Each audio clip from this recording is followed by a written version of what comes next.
ये सकीना बीबी, उम्र इनकी सिर्फ और सिर्फ 28 साल है। क्या क्या करती हैं तो औरतें भी हैरान रह जाएं और मर्द भी हैरान रह जाए। 35 के करीब इसमें मवेशी हैं जिनका दूध ये खुद निकालती हैं। 7 एकड़ के करीब इनकी जमीन है जिसमें हल ये खुद चलाती हैं। पूरे गाँव में जहाँ भी जाना हो इस ट्रैक्टर पर जाती हैं। इतनी जान कहाँ से आई है आप? अल्लाह ताला ने दी जान। मैं सोचा ये सी भी सारा कुछ खुद ही करांगी। साल ਦੀ ਉਮਰ 'ਚ ਜਿਹੜੀ ਬੱਚੀਆਂ ਹੁੰਦੀਆਂ ਉਹ ਖੇਲਦੀਆਂ ਉਹ ਸਟਾਪੂ ਖੇਲਦੀਆਂ, ਤੁਸੀਂ ਟਰੈਕਟਰ ਚਲਾਣੇ ਸਟਾਰਟ ਕਰਤਾ। ਆਪਾਂ ਟਰੈਕਟਰ ਚਲਾਉਣੇ ਸਟਾਰਟ ਕਰ ਦਿੱਤੇ ਸੀ। 14 ਸਾਲ ਦੀ ਉਮਰ ਤੁਹਾਨੂੰ ਟਰੈਕਟਰ ਸਿਖਾਇਆ ਕਿ ਬਾਲ ਸਾਹਿਬ ਨੇ 25 ਕਿਲੋ ਤੁਸੀਂ ਉਹ ਚੁੱਕਿਆ ਹੋਇਆ ਜਾ ਕੇ ਤੁਸੀਂ ਮੱਝਾਂ ਚੋ ਰਹੀ ਹੋ। ਇੰਨੀ ਜਾਨ ਕੀ ਖਾਂਦੇ ਹੋ? ਦੁੱਧ ਪੀਤੇ।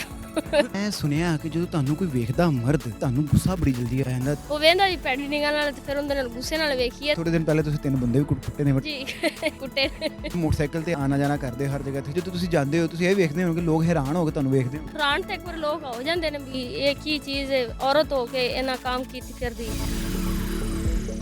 अस्सलाम वालेकुम, आप देख रहे हैं पाकिस्तान टुडे और मैं हूं आपका मेज़बान अनीब ज़हीर। नाज़रीन, अगर हम गांव देहात में जाते हैं तो आपने मूँछों को ताव देते हुए और बड़े बड़े जिस्मों वाले और बड़े बड़े तगड़े पहलवान मर्द तो देखे होंगे कि जो खेतों में काम कर रहे हैं, जो अपने मवेशी संभाल रहे हैं, जो बड़ी बड़ी हवेलियाँ लेकर चल रहे हैं, जो अपने इलाकों में एक नाम बनाते हैं। लेकिन आज मैं मौजूद हूँ सकीना बीबी के साथ। ये सकीना बीबी है तो लड़की हैं, उम्र इनकी सिर्फ और सिर्फ 28 साल है। लेकिन अगर मैं बताऊं कि क्या क्या करती हैं तो औरतें भी हैरान रह जाएं और मर्द भी हैरान रह जाए। ये जिस हवेली के अंदर मैं मौजूद हूं ये 3 कनाल की हवेली है जो सिर्फ और सिर्फ ये देखती हैं। कोई 35 के करीब इसमें मवेशी हैं जिनका दूध ये खुद निकालती हैं। उसके अलावा कोई 7 एकड़ के करीब इनकी ज़मीन है जिसमें हल ये खुद चलाती हैं। और ये मेरे बैक पर आप ट्रैक्टर देख सकते हैं, शॉर्ट्स में भी देख रहे होंगे।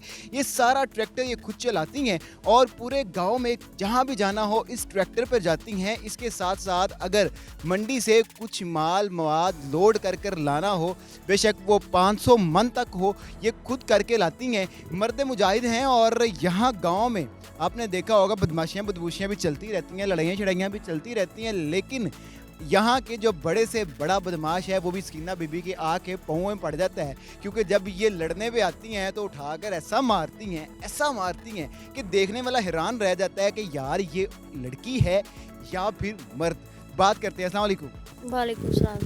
सकीना बीबी, आपकी उम्र क्या है? 28 साल। 28 साल की उम्र में आप मर्दों की तरह काम करती हैं, सुबह दोपहर शाम। इतनी जान कहाँ से आई है आप? अल्लाह ताला ने दी जान कहाँ से होनी सी। अल्लाह ताला ने ਤੁਹਾਨੂੰ ਜਾਨ ਦਿੱਤੀ, लेकिन जान ਜਦੋਂ ਅੱਲਾ ਵੀ ਦੇ ਦਿੰਦਾ, लेकिन ਅੱਲਾ ਫਿਰ ਵੀ ਕੋਈ ਨਾ ਕੋਈ ਤੁਹਾਨੂੰ ਐਸੀ ਚੀਜ਼ ਤੁਹਾਡੇ ਜ਼ਿਹਨ 'ਚ ਪਾ ਦਿੰਦਾ ਜਿਹਦੇ ਬਾਅਦ ਤੁਸੀਂ ਸੋਚ ਲੈਂਦੇ ਹੋ ਕਿ ਮੈਂ ਇਹ ਕੰਮ ਕਰਨੇ। ਤੁਹਾਡੀ ਜ਼ਿੰਦਗੀ 'ਚ ਕੋਈ ਵਾਕਿਆ ਹੋਇਆ ਜਾਂ ਤੁਹਾਨੂੰ ਕਿਸੇ ਨੇ ਦੱਸਿਆ ਹੋਇਆ ਜਾਂ ਜ਼ਿਹਨ 'ਚ ਕੋਈ ਗੱਲ ਐਸੀ ਆਈ ਹੈ ਕਿ ਤੁਸੀਂ ਸੋਚਿਆ ਨਹੀਂ ਮੈਂ ਸਾਰਾ ਕੁਝ ਖੁਦ ਕਰਾਂ? सी मैं सारा कुछ खुद। मैं सोचा ये सी भी सारा कुछ खुद ही करांगी। ਵਜ੍ਹਾ ਕੀ ਸੀ ਸੋਚਣ? वजह बस शौक सी। ਕਿੰਨੀ ਉਮਰ ਤੋਂ ਤੁਹਾਨੂੰ ਸ਼ੌਕ ਸਟਾਰਟ ਹੋਇਆ? ये 14 साल उम्र से। 14 ਸਾਲ ਉਮਰ ਸੀ ਤੇ ਟਰੈਕਟਰ ਚਲਾਉਣਾ ਸਟਾਰਟ ਕਰ? हाँ जी। 14 ਸਾਲ ਦੀ ਉਮਰ 'ਚ ਜਿਹੜੀ ਬੱਚੀਆਂ ਹੁੰਦੀਆਂ ਉਹ ਖੇਲਦੀਆਂ, ਉਹ ਸਟਾਪੂ ਖੇਲਦੀਆਂ, ਜਿਹੜੀ ਕੁੜੀਆਂ ਵਾਲੀਆਂ ਗੇਮਾਂ ਹੁੰਦੀਆਂ ਉਹ ਖੇਲਦੀਆਂ, ਤੇ ਤੁਸੀਂ ਟਰੈਕਟਰ ਚਲਾਣੇ ਸਟਾਰਟ ਕਰ? नहीं जी, ਆਪਾਂ ਟਰੈਕਟਰ ਚਲਾਉਣੇ ਸਟਾਰਟ ਕਰ ਦਿੱਤੇ ਸੀ। ਸਟਾਪੂ ਸਟੂਪੂ ਨਹੀਂ ਖੇਲਦੇ? ਨਹੀਂ ਸਟਾਪੂ ਸਟੂਪੂ ਨਹੀਂ ਖੇਡੇ। ਸਟਾਪੂ ਸਟੂਪੂ ਕੁੜੀਆਂ ਵਾਲੇ ਕੰਮ ਆ, ਆਪਾਂ ਤੇ ਮਰਦ ਆ ਫਿਰ ਹੈ। ਆਪਾਂ ਮਰਦਾ। 14 ਸਾਲ ਦੀ ਉਮਰ ਤੁਹਾਨੂੰ ਟਰੈਕਟਰ ਸਿਖਾਇਆ ਕਿ ਬਾਲ ਸਾਹਿਬ ਨੇ। ਬਾਲਾ ਸਾਹਿਬ ਨੇ ਟਰੈਕਟਰ ਸਿਖਾਇਆ, ਤੁਸੀਂ ਨਿਕਲੇ। ਹੁਣ ਵੇਖੋ ਇੱਕ ਸਮਝਿਆ ਜਾਂਦਾ ਹੈ ਕਿ ਜਿਹੜੀ ਔਰਤਾਂ ਹੁੰਦੀਆਂ ਉਹ ਬੜੀ ਸਿਨਫੇ ਨਾਜ਼ੁਕ ਹੁੰਦੀਆਂ ਨੇ, ਉਹ ਤੇ ਮਤਲਬ ਕਿ ਚੀਜ਼ ਚੁੱਕ ਕੇ ਇੱਧਰ ਤੋਂ ਇੱਧਰ ਨਹੀਂ ਕਰ ਸਕਦੀ। ਅਸੀਂ ਵੇਖਿਆ ਉਹ 25 ਕਿਲੋ ਦਾ ਤੁਸੀਂ ਉਹ ਚੁੱਕਿਆ ਹੋਇਆ ਸੀ ਗੜਵੀ ਜਿਹੀ, ਡੋਣਾ ਗੜਵੀ ਅਸੀਂ ਕਹਿੰਦੇ ਹਾਂ। 25 ਕਿਲੋ ਤੁਸੀਂ ਉਹ ਚੁੱਕਿਆ ਹੋਇਆ ਜਾ ਕੇ ਤੁਸੀਂ ਮੱਝਾਂ ਚੋ ਰਹੀ ਹੋ, ਤੇ ਇੰਨੀ ਜਾਨ ਕੀ ਖਾਂਦੇ ਹੋ? दूध पीते। ਖਾਲਸ ਦੁੱਧ? ਖਾਲਸ ਦੁੱਧ ਪੀਤੇ। ਸ਼ਹਿਰਾਂ 'ਚ ਖਾਲਸ ਦੁੱਧ ਵੀ ਨਹੀਂ ਲੱਭਦਾ। ਉਹ ਫਿਰ ਦੁੱਧ ਹੀ ਪਾਣੀ ਪਾ ਕੇ ਜਾ ਕੇ ਦੇ ਕੇ ਜਾਂਦੇ ਨੇ ਤੁਹਾਨੂੰ। ਅੱਛਾ, ਤੇ ਮੈਂ ਸੁਣਿਆ ਕਿ ਤੁਸੀਂ ਮਾਸ਼ਾਅੱਲਾ ਜਿਹੜੇ ਪੂਰਾ ਪਿੰਡ ਹੈ ਇੱਥੇ ਜਿੰਨੇ ਵੀ ਸਿਆਸੀ ਲੋਕ ਨੇ ਦੂਜੇ ਬੜੀ ਤੁਹਾਡੀ ਇੱਜ਼ਤ ਕਰਦੇ ਨੇ, ਠੀਕ ਹੈ। ਚਲੋ ਕੰਮ ਕਰਨਾ ਤੇ ਇੱਕ ਆਪਣੀ ਜਗ੍ਹਾ, ਠੀਕ ਹੈ, ਲੇਕਿਨ ਇੱਜ਼ਤ ਬੰਦਾ ਕਿਸੇ ਗੱਲ ਨਾਲ ਬਣਾਉਂਦਾ, ਠੀਕ ਹੈ। ਇਨਸਾਨ ਦੇ ਅੰਦਰ ਕੋਈ ਚੀਜ਼ ਹੁੰਦੀ, ਇਨਸਾਨ ਇੱਜ਼ਤ। ਤੁਸੀਂ ਕੀ ਸਮਝਦੇ ਹੋ ਕਿ ਕੀ ਵਜ੍ਹਾ ਹੈ ਕਿ ਸਾਰੇ ਤੁਹਾਡੀ ਇੱਜ਼ਤ ਕਰਦੇ? ਬਸ ਬਾਲ ਸਾਹਿਬ ਦੀ ਇੱਜ਼ਤ ਕਰਦੇ ਸੀ। ਹੁਣ ਮੈਂ ਬਾਲ ਸਾਹਿਬ ਦੀ ਇੱਜ਼ਤ ਤੋਂ ਮੈਂ ਆਪਦੀ ਇੱਜ਼ਤ ਕਰਾਣੀ ਹੈ। ਮੈਂ ਸੁਣਿਆ ਕਿ ਜਦੋਂ ਤੁਹਾਨੂੰ ਕੋਈ ਵੇਖਦਾ ਮਰਦ, ਠੀਕ ਹੈ, ਤੇ ਤੁਹਾਨੂੰ ਗੁੱਸਾ ਬੜੀ ਜਲਦੀ ਆ ਜਾਂਦਾ, ਤੁਸੀਂ ਉਹਨੂੰ ਉਹਦਾ ਉਹ ਹਾਲ ਕਰਦੇ ਕਿ ਦੁਬਾਰਾ ਪੂਰੇ ਪਿੰਡ 'ਚ ਕੋਈ ਮਰਦ ਤੁਹਾਡੇ ਵੱਲ ਵੇਖਣ ਦੀ ਜ਼ਰੂਰਤ ਨਹੀਂ ਕਰਦਾ। ਉਹ ਵੇਂਦਾ ਵੀ ਪੈਡੀ ਨਿਗਾਹ ਨਾਲ ਤੇ ਫਿਰ ਉਹਦੇ ਨਾਲ ਗੁੱਸੇ ਨਾਲ ਵੇਖੀਏ ਤੇ ਫਿਰ ਉਹਨੇ ਪਿਛਾ ਲੌਟ ਕੇ ਉਹਨੂੰ ਜਵਾਬ ਦੇਣਾ ਪੈਂਦਾ। ਕਿੰਨੀ ਵਾਰੀ ਇਹ ਵਾਕਿਆ ਹੋ ਚੁੱਕੇ ਹੋਏ ਨੇ? ਇਹ 4-5 ਵਾਰੀ ਵਾਕਿਆ ਹੋਇਆ। 4-5 ਵਾਰੀ। ਤੇ ਮੈਂ ਸੁਣਿਆ ਥੋੜੇ ਦਿਨ ਪਹਿਲੇ ਤੁਸੀਂ 3 ਬੰਦੇ ਵੀ ਕੁੱਟੇ ਨੇ, ਟਕਾ ਕੁੱਟੇ ਨੇ ਬਾਜ਼ਾਰ ਜੀ। ਕੁੱਟੇ ਕੀ ਕਿਹਾ ਸੀ ਉਹਨੇ? ਉਹਨਾਂ ਬਸ ਪੈਡੀ ਨਿਗਾਹ ਨਾਲ ਵੇਖਿਆ ਤੇ ਮੈਂ ਥੱਲੇ ਉਤਰ ਕੇ ਉਹਨਾਂ ਨੂੰ ਫੜ ਲਿਆ। ਕੁੱਟਣ ਦਾ ਕੀ ਤਰੀਕਾ ਕਿਵੇਂ ਕੁੱਟਿਆ ਡੰਡੇ ਸੋਟੇ ਠੁੱਡੇ ਕੀ ਕਿਵੇਂ ਚਾਟਾਂ ਨਾਲ ਠੁੱਡਿਆਂ ਨਾਲ ਠੁੱਡਿਆਂ ਫੁੱਟਬਾਲ ਖੇਲੇ ਪੂਰੇ ਫੁੱਟਬਾਲ ਖੇਡੇ। ਤੁਸੀਂ ਮੰਡੀ ਜਾਂਦੇ ਹੋ ਖੁਦ ਟਰੈਕਟਰ ਜਦੋਂ ਅਸੀਂ ਵੀ ਇੱਥੇ ਪਹੁੰਚੇ ਤੁਹਾਨੂੰ ਕਾਲ ਕੀਤੀ ਤੁਸੀਂ ਉਦੋਂ ਵੀ ਸ਼ਹਿਰ ਗਏ ਹੋਏ ਸੀ ਸਮਾਨ ਵਗੈਰਾ ਲੈਣ ਵਾਸਤੇ ਤੇ ਤੁਸੀਂ ਸਾਰਾ ਦਿਨ ਰਹਿੰਦੇ ਹੀ ਮਰਦਾਂ 'ਚ ਇਹ ਤੁਹਾਨੂੰ ਸਾਰਾ ਦਿਨ ਬੜਾ ਬਾਰ-ਬਾਰ ਤੁਹਾਨੂੰ ਇਹ ਮੁਸ਼ਕਿਲ ਪੇਸ਼ ਆਉਂਦੀ ਹੋਣੀ ਹੈ ਕਿ ਮਰਦ ਤੁਹਾਨੂੰ ਵੇਖ ਰਹੇ ਨੇ ਤੇ ਕੋਈ ਤੇ ਤੁਹਾਡੇ ਜ਼ਿਹਨ 'ਚ ਇਹ ਨਹੀਂ ਆਇਆ ਕਿ ਛੱਡੋ ਯਾਰ ਸਕੂਨ ਨਾਲ ਮੈਂ ਆਪਣਾ ਜਾਵਾਂ ਪਿੰਡ ਤੇ ਕਿਸੇ ਮਰਦ ਨੂੰ ਭੇਜਾਂ ਕੋਈ ਨੌਕਰ ਸ਼ੋਕਰ ਰੱਖਾਂ ਉਹਦੇ ਕੋਲ ਕੰਮ ਸ਼ਮ ਕਰਾਵਾਂ ਕਿ ਨਹੀਂ ਹਿੰਮਤ ਹੈ ਕਿ ਅਸੀਂ ਤੇ ਅਸੀਂ ਸਾਰੇ ਹਾਂ नहीं हिम्मत है तो ऐसी देर ऐसे किसी सारे खुद आप ही करना चाहना। ये लोग कह रहे हैं भी ये तो ड्राइवर रख, मैं नहीं ड्राइवर नहीं रखना, आप खुद काम करना है।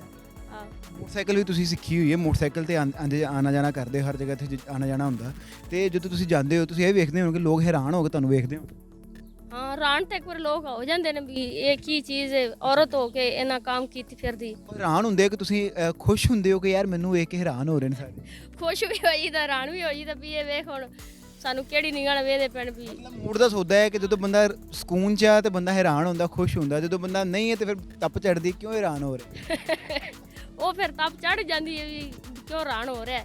ਤੇਰੀ ਤੱਪ ਚੜੀ ਹਾਂ ਕੀ ਵੇਂਦਾ ਮੈਂ हाँ वो कदी आखी तो फिर की वेना है तू। हाँ वो जवाब ये आंदा भी मैं मंडी ट्राला एक दिन कमान दा लैक लगी हुई सा उन्हें मैनू सैड ना दी मैं ला के रामबला अरशा उन्होंने खिलार दी उत्थे वो भज्जे भी ये अगों मैं ट्रैक्टर की कोशिश की डकन की अगों मैं उत्ते औरत सामने आख तू कदी मर्द होवे तो तेन वे दे मैं नस आई उत्थों फिर ਮਤਲਬ ਨੱਸ ਵੀ ਆਉਂਦੀ ਹੋ ਤੁਸੀਂ ਅੱਛਾ ਤੇ ਤੁਸੀਂ ਵਿਆਹ ਵੀ ਉਹਦਾ ਨਹੀਂ ਸੋਚਿਆ नहीं 6 ਭੈਣਾਂ ਨਾਲ ਤੁਹਾਡੀਆਂ ਤੁਸੀਂ 6 ਤੇ 6 ਵਿਆਹਤੀਆਂ ਮਾਸ਼ਾਅੱਲਾ ਠੀਕ ਹੈ ਤੇ ਤੁਸੀਂ ਉਹਨਾਂ ਦੀ ਜ਼ਿੰਮੇਵਾਰੀ ਚੁੱਕਦੇ ਹੋ ਘਰ ਆਉਂਦੀਆਂ ਤੁਹਾਡੇ ਤੁਸੀਂ ਉਹਨਾਂ ਦੀ ਜ਼ਿੰਮੇਵਾਰੀ ਚੁੱਕਦੇ ਹੋ ਘਰ ਸਾਂਭ ਰਹੀ ਹੋ ਮਰਦਾਂ ਤਰ੍ਹਾਂ ਘਰ ਸਾਂਭ ਰਹੀ ਹੋ ਅੱਜ ਕੱਲ੍ਹ ਦੀਆਂ ਔਰਤਾਂ ਤੇ ਕਹਿੰਦੀਆਂ ਕਿ ਭਾਈ ਸਾਨੂੰ ਅਸੀਂ ਬਿਸਤਰਿਆਂ ਤੇ ਬੈਠੇ ਹਾਂ ਸਾਨੂੰ ਸਭ ਕੁਝ ਉੱਥੇ ਮਿਲੇ ਤੇ ਉਹਨਾਂ ਦੇ ਬਾਰੇ 'ਚ ਕੀ ਕਹਿਣਾ ਚਾਹੋਗੇ ਤੁਸੀਂ कि वो आपदा काम करन बाहर निकलन आपदी दिहाड़ी मेहनत करन। ਕੀ ਸਮਝਦੇ ਹੋ ਕਿ ਔਰਤ ਜੇ ਮਿਹਨਤ ਕਰੇ ਸੋਚ ਲੈ ਤੇ ਕੀ ਕਰ ਸਕਦੀ ਹੈ औरत यही सोच है भी मैं कोई काम करन चाहनी ते औरत करे काम ਦੁਨੀਆ ਦਾ ਕੋਈ ਵੀ ਕੰਮ ਕਰ कोई भी दुनिया का काम कर सकती ਕੋਈ ਵੀ ਕੰਮ ਕਰ आपदा बिजनेस खोल सकती है आपदा जो भी जिम्मेदारा कर सकती है। एक मैं थोड़ा सा आपको इनका मसला बता दूं थोड़ा सा एक मसला ये है कि इनके जो वालिद साहब हैं जब वो हयात से आज से 4 माह पहले तो उनका एक लेज़र मशीन होती है बेसिकली वो इनकी अलॉट इनको हुई थी इनके वालिद को लेकिन जब इनके वालिद की वफ़ात हो गई तो उसके बाद गवर्नमेंट उनको वो लेज़र मशीन नहीं दे रही कि जनाब अली उनकी वफ़ात होगी तब हम आपको नहीं दे सकते। लेकिन इनका कहना ये है कि जो भी वालिद की जायदाद है वो मैं संभाल रही हूँ जो उनके काम थे वो सब कुछ मैं कर रही हूँ मैं औरत हूँ और मुझे मुश्किलात होती हैं अगर मशीनरी हो तो ज़्यादा अच्छे तरीके से मैं चीज़ें कर सकती हूँ तो जो गवर्नमेंट की तरफ से वो चीज़ एक अलॉट हुई है वो इनको मिलनी चाहिए और जो भी प्रोसीजर है वो इनको पता होना चाहिए ताकि ये अपने काम आसानी से कर सकें।